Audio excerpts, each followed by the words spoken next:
நீங்கள் பார்த்து கொண்டிருப்பது உங்கள் ஜாஷுவா டிவி. சகல ஜனங்களுக்கும் நற்செய்தி.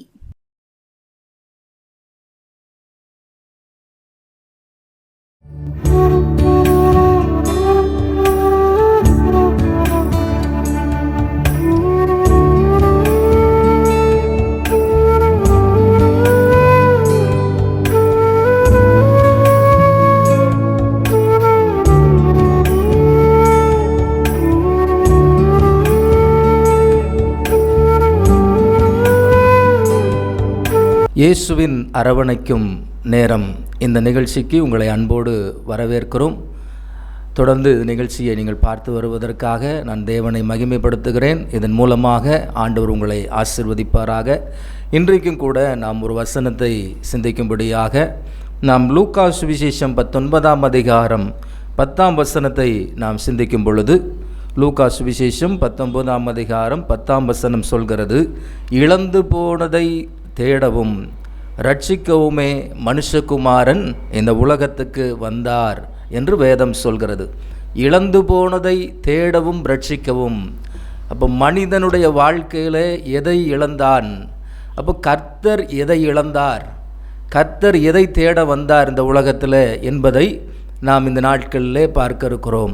ஆகவே ஆண்டவராகிய இயேசு இந்த உலகத்தில் வருவதற்கு முன்பதாக அவர் பரலோகத்திலே பிதாவின் மடிவிலே செல்ல பிள்ளையாக அவர் வீற்றிருந்தார் என்று பரிசுத்த வேத வசனம் கூறுகிறது. ஆகவே பிரியமான தேவ பிள்ளைகளே, அப்போது ஆண்டவராகிய இயேசு இந்த உலகத்தில் என்ன பண்ணுகிறார்? ரட்சகராக இந்த உலகத்தில் அவர் இறங்கி வருகிறார். ஆகவே இந்த உலகத்தில் பல காரியங்களை செய்யும்படியாக வந்தார்.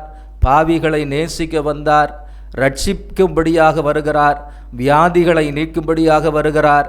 அப்போது அநேக காரியங்கள் நாம் சொல்லி கொண்டு போகலாம்.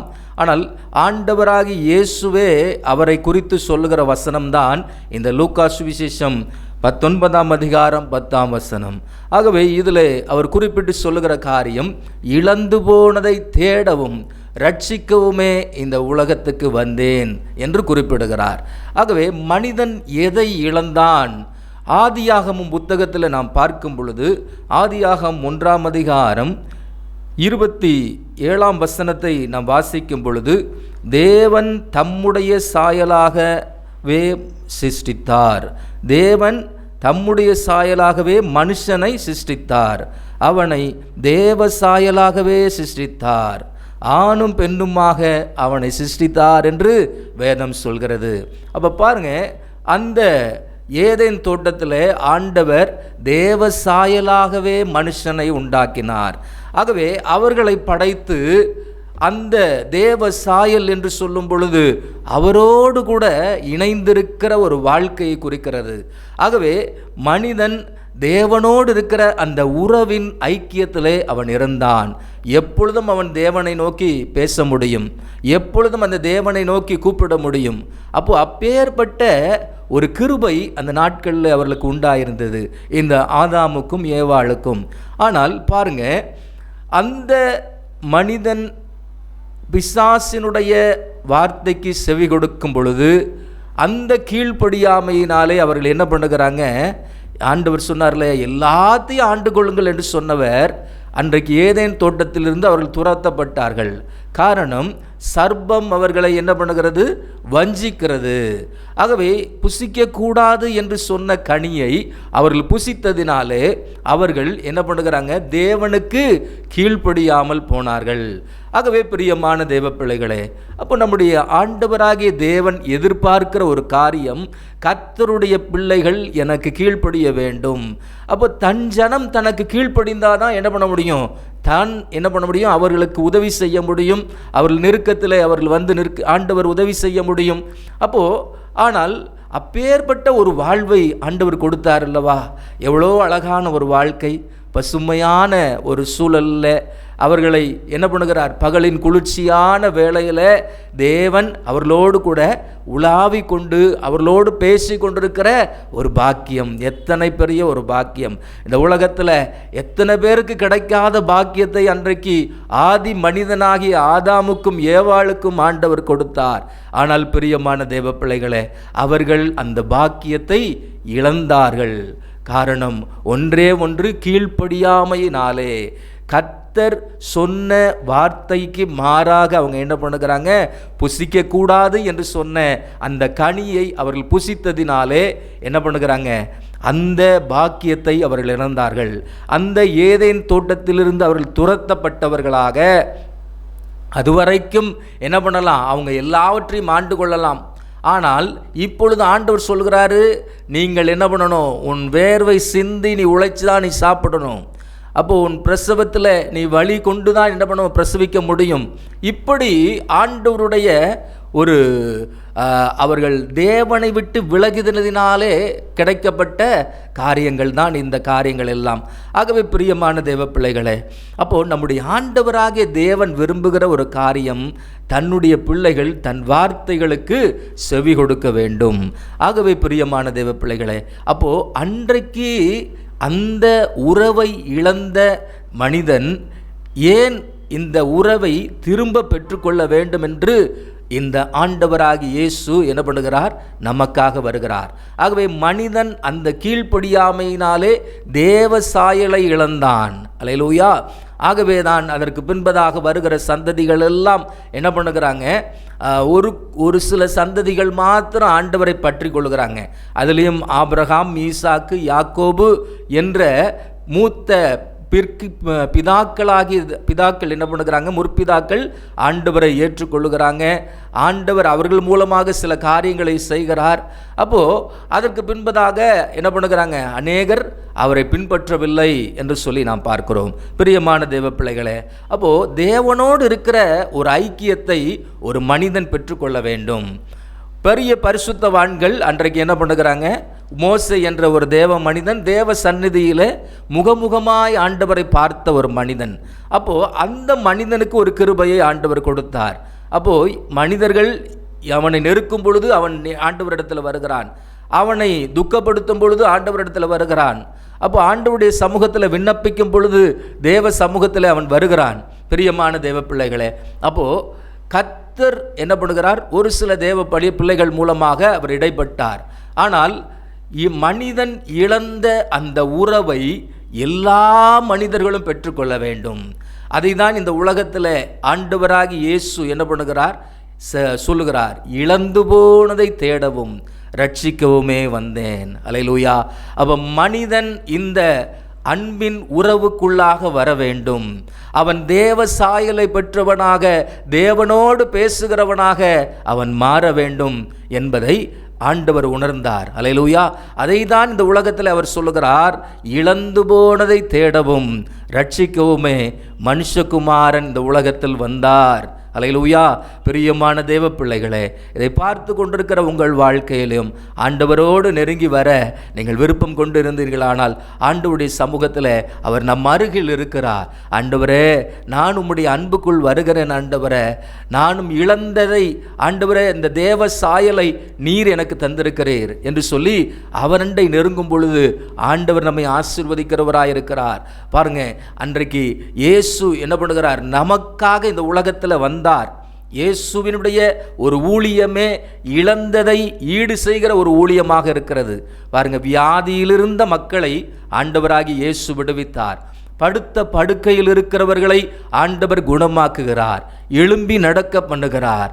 அப்போ பல குஷ்டரோகமான வியாதிகளையும் ஆண்டவர் சுகமாக்குகிறார். அப்போ அவரிடத்தில் வந்த முடியாத காரியம் என்று ஒன்று இருந்ததே இல்லை. ஆகவே பிரியமான தேவ பிள்ளைகளே, அப்போ இயேசுவினிடத்தில் சகல வல்லமைகள் இருந்தது. ஆண்டவர் சொல்லுகிறார், மனிதன் இழந்த ரட்சிப்பை மீட்டு கொடுக்கும்படியாக. அல்லேலூயா. மனிதன் தேவனோடு இருக்கிற அந்த ஐக்கியத்தை அவர் திரும்ப பெற்றுக் கொடுக்கும்படியாக ஆண்டவர் இயேசு இந்த உலகத்தில் வந்தார். அல்லேலூயா. என கருமையான தேவ பிள்ளைகளே, அப்போ பாருங்க, மனிதனுடைய வாழ்க்கை இன்றைக்கு பல நம்பிக்கைகளில் சூழ்ந்து கொண்டிருக்கிறது. ஆகவே இந்த உலகத்தில் நாம் நம்முடைய இருதயத்தை ஆண்டவருக்கு நேராக நாம் திருப்பும் பொழுது ஆண்டவர் நம்முடைய இருதயத்தை நிரப்ப அவர் வல்லவராயிருக்கிறார். பிரியமான தேவ பிள்ளைகளே, பாருங்க, ஆண்டவர் சொல்லுகிறார், இழந்து போனதை தேடவும். இந்த வசனத்துக்கு முன்பதாக நீங்கள் பார்த்தீங்கன்னா சகேயுவை பார்த்து ஆண்டவர் சொல்லுவார், இன்றைக்கு இந்த வீட்டுக்கு ரட்சிப்பு வந்தது. அப்போ இயேசுவை பார்க்க அவன் மிகவும் ஆசையாயிருந்தான். அவரை எப்படியாவது பார்த்து விட வேண்டும் என்ற வாஞ்சையோடு இருந்தான். ஆனால் இயேசு என்ன பண்ணுகிறார்? அவருக்கு முன்பாக போய், சகையுவே, நீ சீக்கிரமாக இறங்கி வா, நான் உன் வீட்டில் பிரவேசிக்க வேண்டும்.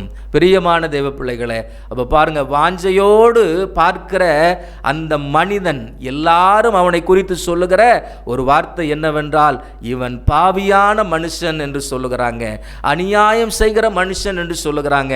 ஆனால் இயேசு அவனை சந்தித்து என்ன பண்ணுகிறார்? அரவணைத்து கொள்ளுகிறார். அல்லேலூயா. அதே சகைவை என்ன சொல்லுகிறார்? அந்த சகைவிடத்தில் ஆண்டவர் எதுவுமே பேசலை. ஆனால் அவன் சொல்லுகிறான், ஆண்டவரே, நான் யாரிடத்திலும் அநியாயமாய் வாங்கினதுண்டானால் அதை நாலத்தனையாய் திரும்ப செலுத்துகிறேன் என்று கூறுகிறார். பிரியமானவர்களே, பாருங்க, இயேசு அந்த இடத்துல வரதான் செஞ்சார். நான் உன் வீட்டில் பிரவேசிக்க வேண்டும் தான் சொன்னார்.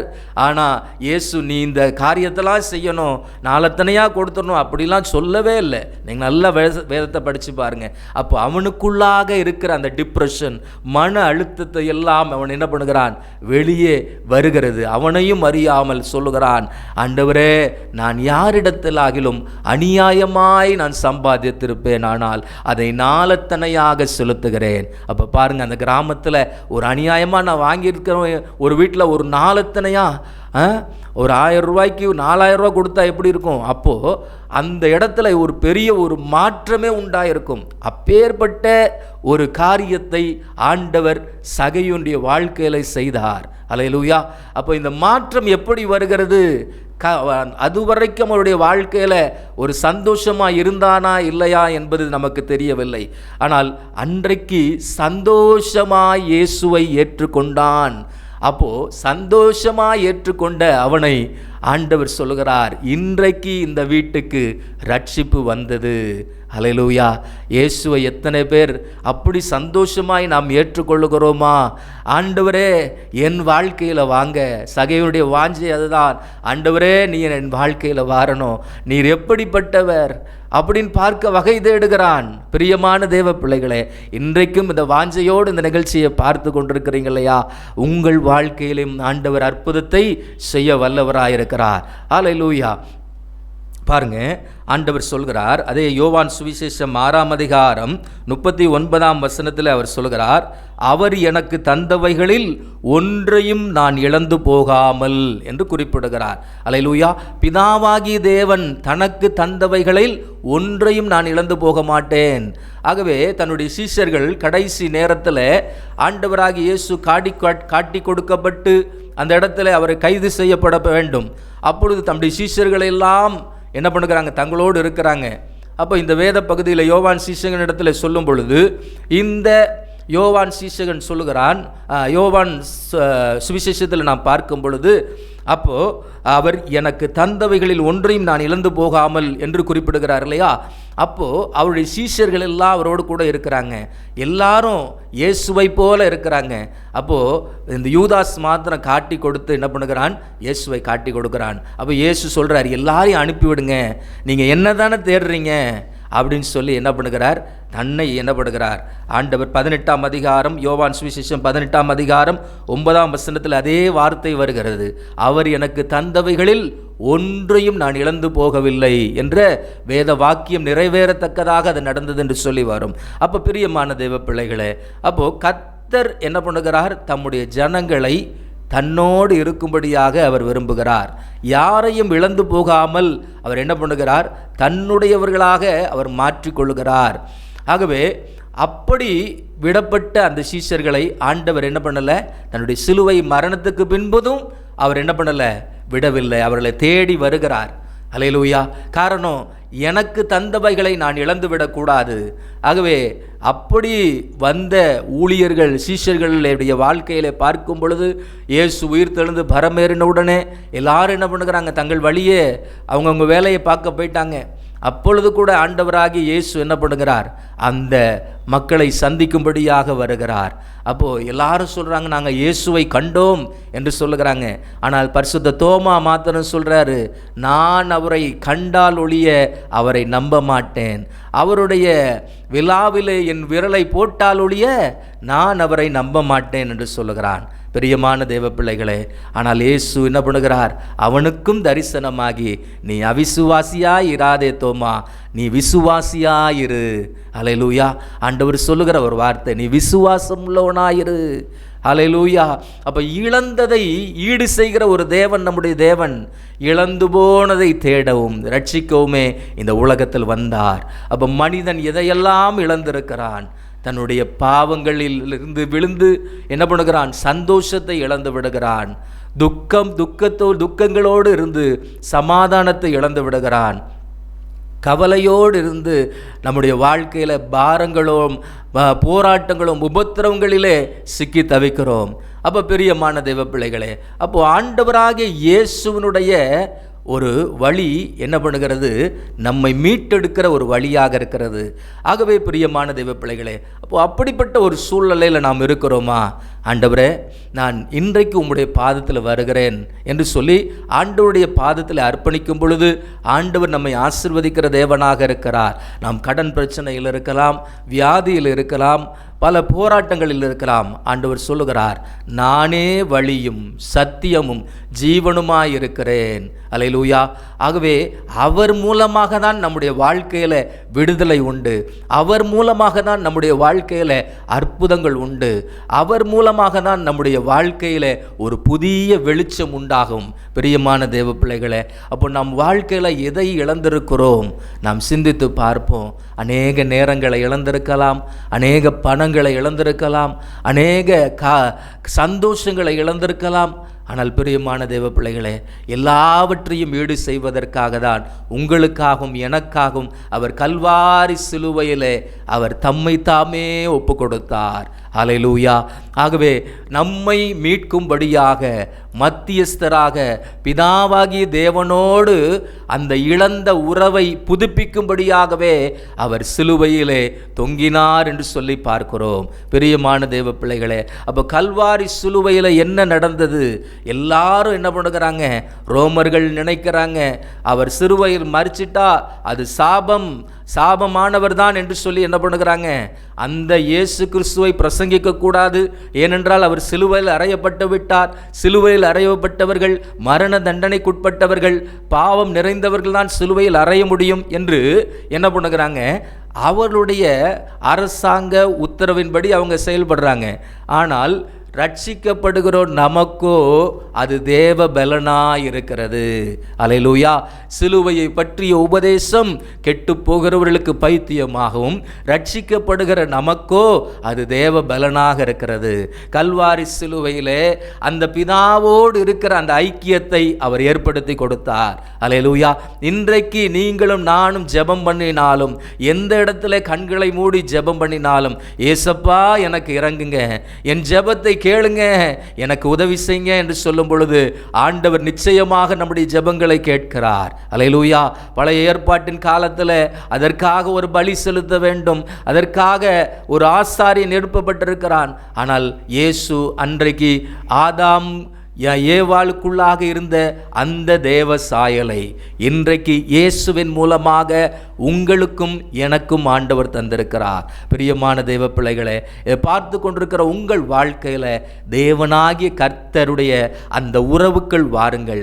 அல்லேலூயா. அவர் சொல்கிறார் அல்லவா, என்னிடத்தில் வருகிறவனை நான் புறம்பே தள்ளுவதில்லை. அல்லேலூயா. அப்போ தன்னிடத்தில் வருகிறவர்களை ஆண்டவர் புறம்பே தள்ளுவதில்லை.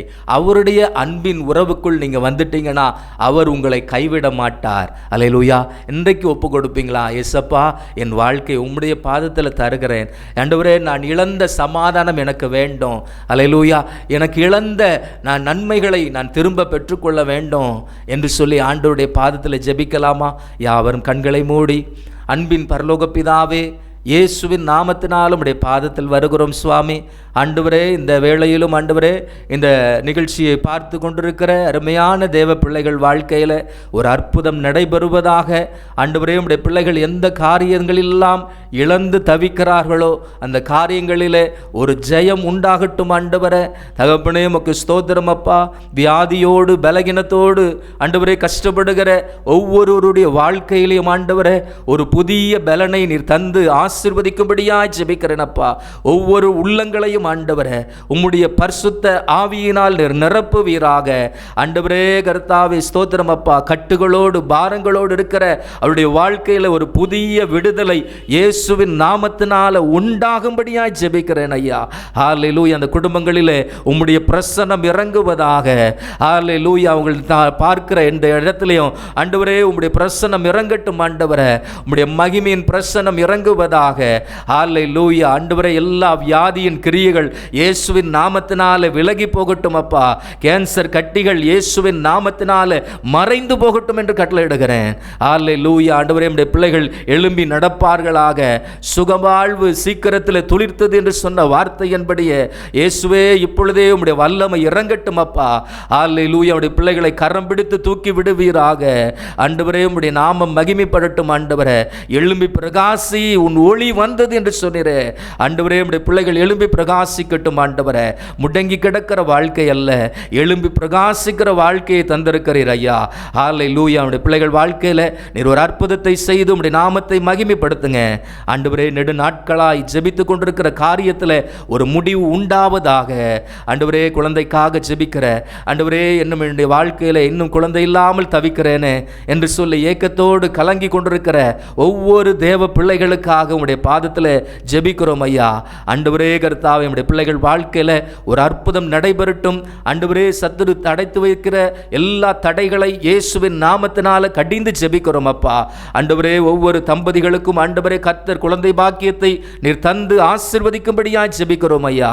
ஹல்லேலூயா. நீர் அற்புதத்தை செய்து விட்டதற்காக உமக்கு ஸ்தோத்திரம் அப்பா. ஆண்டவரே உம்முடைய பிள்ளைகள் வாழ்க்கையில் நன்மையும் கிருபையும் தொடருவதாக. தொடர்ந்து வழி நடத்துவீராக. இயேசு கிறிஸ்துவின் நாமத்தில் ஜெபிக்கிறோம் நல்ல பிதாவே. ஆமேன், ஆமேன்.